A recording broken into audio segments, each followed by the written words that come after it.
Madam అసలు మీరు ఒక మహిళలకి సంక్షేమం చేసిన ప్రభుత్వం ఏదంటారు? వెన్నుపోటు పొడిచిన ప్రభుత్వం ఏదంటారు? మహిళలకి వెన్నుపోటు పొడిచిన ప్రభుత్వం అంటే మనందరికీ తెలిసిన ప్రభుత్వం వైఎస్ జగన్మోహన్ రెడ్డి గారిది వైఎస్ పార్టీ ప్రభుత్వం. అది ఎంత వెన్నుపోటు పొడిచింది అనేది అందరికీ తెలిసిన విషయమే. సో మనకి మేలు చేసింది ఏదైనా ఉంది అంటే కనుక అది మనకి టీడీపీ గవర్నమెంట్, మన కూటమి గవర్నమెంట్ అని క్లారిటీ ఉంది. ఎలా అంటారా, నేను ఒక్కళ్ళ మాట కాదండి, ఒక మహిళగా నేను పొందిన లబ్ధి మాత్రమే నేను చెప్తాను. నాకు దీపం పథకం కింద 3 గ్యాస్ బండ్లు వచ్చినాయండి. 3 గ్యాస్ బండ్లకు కూడా నాకు సంవత్సరంలో 3 గ్యాస్ బండ్లు అన్నారు కదా, 3 గ్యాస్ బండ్లకు వచ్చినాయి. 3 గ్యాస్ బండ్లు డబ్బులు పడినాయి నాకు. అదొకటి. ఇంకోటేమో మా పాప, చిన్న పాప ఇంటర్ ఫస్ట్ ఇయర్ అండి. మనకి ఇంటర్ ఫస్ట్ ఇయర్తో పాటు ఫస్ట్ విడతలోని ఇంటర్ వాళ్ళకి వేసినప్పుడు డబ్బులు ఫస్ట్ విడతలోని ఫస్ట్ రోజే పడినాయి మా అమ్మాయి డబ్బులు 13,000 రూపాయలు పడినాయి. ఆ తల్లికి వందనం, దీపం పథకం, తల్లికి వందనం. ఇప్పుడు ఇంకా వచ్చేసి మనకి బస్సు ఫ్రీ అని పెట్టారు.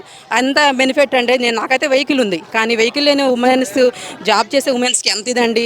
ఏమండి, ఆటో ఎక్కి దిగితే 20, 30, 50 రూపాయలు లేనిదే ఇంటికి మనం సాయంత్రానికి రాలేకపోతున్నాం. 100 రూపాయలు అంటే లెక్కేసుకునే వాళ్ళకి నెలకి 3,000 రూపాయలే కదండి. ఆ 3,000 ఉంటే ఇంట్లో ఆడవాళ్ళకి ఏదోటి వస్తాయి కదా అని ఉంటుంది కదండి. నాకు దాన్ని బట్టి చాలా బెనిఫిట్ అనిపించింది. నాకు చాలా ఇది అనిపించింది అండి. 3 పథకాలు మాత్రం మేము పొందాము. బాగుంది. ఇంకా అసలు 6 కూడా సూపర్ 6 సూపర్ సక్సెస్ అయ్యిందండి. చాలా గవర్నమెంట్ కూడా సక్సెస్ అయ్యింది అన్ని విషయాల్లో కూడా. నేను జనసేన పార్టీ అండి. అన్ని విషయాల్లో కూడా సక్సెస్ఫుల్గా కూటమి ప్రభుత్వం వెళ్తుందని నేను చూస్తున్నాం. నేను చెప్పడం కాదు, మీరు అందరం చూస్తున్నాం కదా. అంత గవర్నమెంట్ అంతా బాగుంది, అన్నీ బాగున్నాయి. మనకి మాట్లాడుకునే మాటలు బాగున్నాయి, ఎమ్మెల్యేలు ఎంపీలు మాట్లాడే మాటలు బాగున్నాయి. సీఎం గారు మనుషుల్లో తిరుగుతున్నారు, తెరలు కట్టుకుని ఏమి ఇంట్లో ఉండట్లేదు. సీఎం గారు, డిప్యూటీ సీఎం గారు తిరుగుతూనే ఉన్నారు. డిప్యూటీ సీఎం గారు అయితే వాళ్ళు అక్కడ మీటింగ్ పెడుతున్నారు వైజాగ్లో. అలాగే జనాల్లోకి వెళ్తున్నారు కదా. జనాల్లోకి వెళ్లకుండా ఇంట్లో ఉండి తెరలు కట్టుకుని అలా ఉండి సీఎం అంటే అసలు ఎమ్మెల్యేలు కూడా మనకి అపాయింట్మెంట్ ఇవ్వకోకుండా 6 నెలలకి ఒకసారి వచ్చి కలవాలి అట్లా కాదు కదా. చక్కగా అందుబాటులో ఉంటున్న గవర్నమెంట్ ఏదనంటే అందరికీ అందుబాటులో, పేదలకి ముఖ్యంగా అందుబాటులో ఉన్న గవర్నమెంట్, అందరికీ బెనిఫిట్ ఇచ్చిన గవర్నమెంట్. మహిళలకే కాదండి, అందరికీ కూడా. పల్లెటూరులో కూడా రోడ్లు కూడా చాలా బాగున్నాయి. నేను అన్ని చూసే వచ్చాను, బాగున్నాయి. అన్ని విధాల సూపర్ సక్సెస్ఫుల్గా గవర్నమెంట్ 2వ సంవత్సరం కూడా ఒక 3 మంత్ 4 మంత్ రన్నింగ్లో ఉంది. ఇప్పుడు చాలా బాగుంది, సక్సెస్ఫుల్గా ఉంది. మీకు దీపం పథకం వచ్చింది అంటున్నారు. అసలు దీపం పథకం కూడా 3 బండ్లని ఆంక్షలు పెట్టడం ఏంటి? ఉచిత గ్యాస్ ఇవ్వచ్చుగా అంటున్నారు జగన్ గారు. అండి, అసలు 1000 రూపాయలు కట్టి ఊరికే ఇది ఇవ్వడం కన్నా ఇది బెటరే కదండి. ఇది అన్నట్టుగా అసలు వాళ్ళు ఏమి ఇచ్చారండి? ఇవ్వలేదు కదా. అతను ఏం చెప్పాడు, ఏం చేశాడండి? అతను జగన్ గారు ఎన్ని హామీలు ఇచ్చాడు? ఒక హామీ అన్నా నెరవేర్చాడా? ఒకటన్నా సరిగ్గా నెరవేర్చాడా అండి? పిల్లలకి, అమ్మకి, తల్లికి వందనం, అది అమ్మఒడి అన్నాడు. ఇంటికి ఆమె భారతమ్మ గారు చెప్పారు ఏమని, 2 పిల్లల్ని స్కూల్కి పంపించండి, 10,000 15,000 ఇస్తానని చెప్పారు. ఆమె అన్నారు కదా, అది మనం అన్నది కాదు కదా. ఒక్క పిల్లకి ఇచ్చారు. ఫస్ట్ 15,000, తర్వాత 14, తర్వాత 13,000 అలా ఇచ్చారు అండి. ఏంటి ఫెన్షన్ మరి మర్చిపోయాను. ఫెన్షన్ కూడా మేము, మా అమ్మగారికి ఫెన్షన్ వస్తుందండి. చక్కగా ఫస్ట్ తారీఖు ఇస్తున్నారు. సెలవు వస్తే కనుక ముందు రోజు ఇస్తున్నారు. అది కూడా బెనిఫిటే కదండి. మరి పేదవాళ్ళకి ఎంతమందికి అన్నం పెడుతున్నారండి. 4,000 రూపాయలు అంటే మాటలు చెప్పండి. 4,000తో ఒక మహిళ, అది ఒక స్త్రీ ఉంది, పెద్ద ఆవిడ, మా అమ్మగారు ఉన్నారండి. ఎక్కడికి వెళ్ళలేదు ఆవిడ, పనికి ఏమీ వెళ్ళలేదు, ఆమె వెళ్ళలేని స్థితి. ఆ 4,000 ఆమెకి చాలా అవసరానికి ఉపయోగపడుతున్నాయి. ఆమెకి తిండికి సరిపోతుంది. ఒకరిని అడిగే పని లేకుండా, కొడుకుని అడగట్లా, నన్ను అడగట్లా, హ్యాపీగా తింటుంది ఆ 4,000తో. అయితే తల్లికి వందనం పడింది అంటున్నారు. తల్లికి వందనం కూడా ఒక సంవత్సరం ఎగ్గొట్టారు. అసలు 2 సంవత్సరాల మీద 30,000 వేయాలి, 13,000 వేశారు. అందులో 2,000 కూడా నారా లోకేష్ జేబులోకి వెళ్ళినాయి అంటున్నారు కదా. అన్ని అబద్ధాలండి. ఇతను కూడా అలా చేశాడు కదా. మరి మెయింటెనెన్స్ కదా, స్కూల్ మెయింటెనెన్స్ అన్నారు కదా, అతను పెట్టిందే కదండి. ఇప్పుడు మేము పెట్టాం, మా పథకాలే, జగన్ గారి పథకాలు అమలు చేస్తున్నారు అంటున్నారుగా. మరి ఆ లెక్కలు వాళ్ళే కదా. 13,000 రూపాయలు చెప్పింది వాళ్ళే కదా. వాళ్ళే 2,000 మెయింటెనెన్స్కి, స్కూల్ మెయింటెనెన్స్కి, స్కూల్ నీట్గా ఉండాలి మెయింటెనెన్స్ అన్నారుగా. అలాగే మరి వీళ్ళు కూడా అదే వర్తిస్తుంది కదండి. ఎదుటి వాళ్ళే చేస్తుందేమో తప్పు, మనం చేస్తుంది రైట్ అనుకోవడం కరెక్ట్ కాదుగా. అంతేనా మన మాట? ఇప్పుడు వాళ్ళు చేస్తుంది చేశారు, 13,000 రూపాయలు ఇచ్చారు, తీసుకున్నాము, పర్లేదు. ఒక సంవత్సరం పోవటం అంటే వచ్చారండి, గవర్నమెంట్ ఫామ్ చేసుకున్నారా, కొంచెం ఇవన్నీ చూసుకున్నారా, అన్నీ వరుసగా చేసుకుంటూ వస్తున్నారు కదండి. దానికి ఒక సంవత్సరం పోయిందని అని అంతా కూడా బురద రాసే, గవర్నమెంట్ మీద బురద రాసే తప్ప జగన్మోహన్ రెడ్డి అంతకుమించి ఏం మాట్లాడలేడండి. పథకాలు లేట్ అవడానికి కారణం ఏమై ఉంటుంది అంటారు? అంటే మనకు తెలిసిందే కదా. అన్ని తాకట్లు పెట్టేశాడు జగన్మోహన్ రెడ్డి గవర్నమెంట్లో.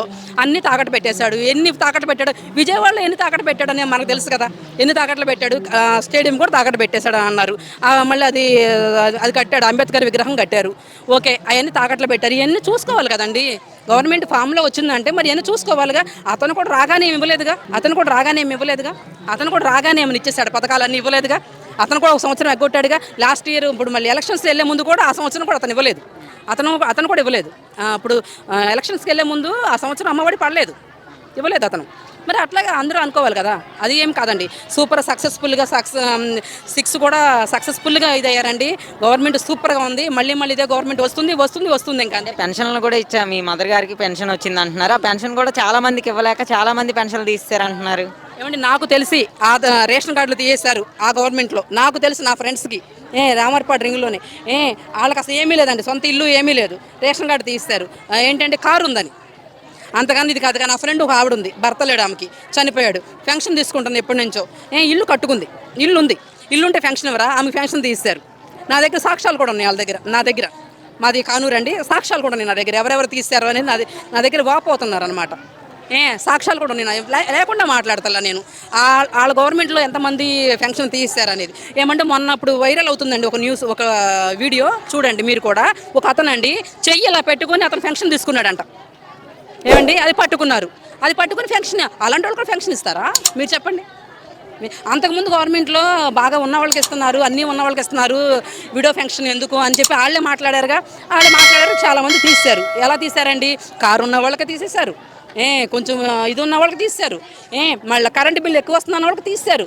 వీళ్ళు అలా తీయట్లేదుగా, అందరికీ ఇస్తున్నారుగా, సమానంగా ఇస్తున్నారుగా అందరికీ.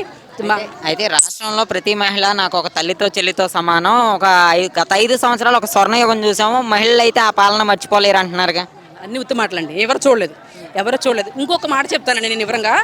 అసలు ఇలా మాట్లాడగలిగే వాళ్ళమా మీరు చెప్పండి? ఇలా మాట్లాడగలిగే అవకాశం ఉందా? అప్పని ఆ గవర్నమెంట్ కోసమని, ఏ గవర్నమెంట్ కోసమని ఇలా వచ్చి మాట్లాడే అవకాశం ఉందంటారా చెప్పండి? ఆ బూతులే కదండి, ఏమన్నా వీడియోలు చూసినా బూతులే, ఏమన్నా వినాలన్నా బూతులే, ఏమన్నా మాట్లాడాలన్నా బూతులే. ఎమ్మెల్యేలు ఎంపీలు అసలు ఎంత ఇదిగా ఉండేవాళ్ళు అండి. ఇలా అప్పుడు అసలు ఆ మాటలు ఏమైనా వినిపిస్తున్నాయా? ఎంత ప్రశాంతంగా ఉందండి దేశం. ఇంకోటి చెప్పమంటారా, ఈ సంవత్సరం మీద 4 నెలలు గడిచిపోయింది కదా అండి. ఈ సంవత్సరం 4 నెలలు ఎలా గడిచిపోయిందో కూడా తెలియదు. అదే కనుక లాస్ట్ గవర్నమెంట్లో ఇంకా ఎన్నాళ్ళు ఉంది అనుకున్నాం. అది అందరికి మీరు అడగొచ్చు, ఎవరినైనా చెప్తారు ఆ మాట. ఇంకా సంవత్సరం ఉందా, ఇంకా 6 నెలలు ఉందా అని అంటారు. కానీ ఇప్పుడు ఎలా ఉంది, ఇప్పుడు అసలు అలా అనుకుంటామండి, సంవత్సరంన్నర అప్పుడే గడిచిపోయిందా అన్నట్టుంది. అలా ఉంది గవర్నమెంట్. ఎవరికి ఇబ్బంది లేదు, ఎవరికి ఎటువంటి హానికరమైనది లేదు.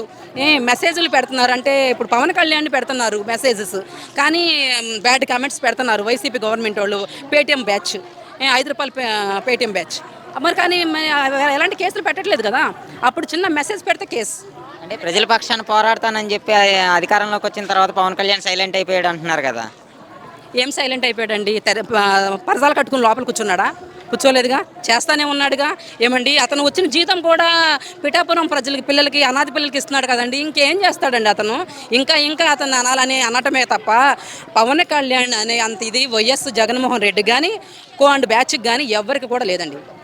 జగన్మోహన్ రెడ్డికే లేదు ఫస్ట్ ఆఫ్ ఆల్. ఇంకా అతను నెంబర్ 1 నాయకుడు, అవినీతి లేని నాయకుడు, మంచి పరిపాలన చేసే నాయకుడు, ఎటువంటి ఏమీ లేని నాయకుడు అతనికి నాయకత్వం కానీ అతన్ని కానీ మైనస్ చేద్దామని చూస్తే కనుక వీళ్ళే మైనస్ అవుతారు తప్ప, మాటలు ఇది అవుతుంది తప్ప ఏమీ లేదు. అంటే కూటమిలో ఎలాంటి విమర్శలు వచ్చిన టైంలో కూటమి ఇదే విధంగా కొనసాగే అవకాశం ఉందంటారా, లేకపోతే అన్న గొడవలు వచ్చి విడిపోయే అవకాశం ఉందంటారా?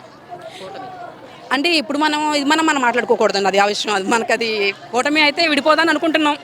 సరే అండి, మళ్ళీ కూటమి వస్తుందా, లేకపోతే ఆయన జగన్మోహన్ రెడ్డి గారు అన్నట్టు ఒక స్వర్ణయుగం మళ్ళీ చూస్తామా మనం? ఈసారి స్వర్ణయుగం చూడటం కదా, ఈసారి హావేగం చూడటమే. ఇంకా మనం నరకం చూడటమే. అసలు జగన్మోహన్ రెడ్డి రావడం అనేది కలవార్తండి. అసలు జగన్మోహన్ రెడ్డి గారు మళ్ళీ ముఖ్యమంత్రి రావడం అనేది కళ. ఇది మాత్రం కన్ఫర్మ్ చెప్పగలను. ఆయన మాత్రం అయితే రాడు, ఇంకా ముఖ్యమంత్రి అయితే ఆయన అవ్వడు. మిగతా సంగతి ఇంకా నాకు తెలియదు. కానీ ఆయన గవర్నమెంట్ మాత్రం ఇంకా రాదు.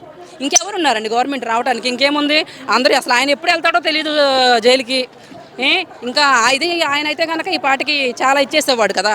కానీ వీళ్ళు కష్టం సాధింపేం చేయట్లేదు.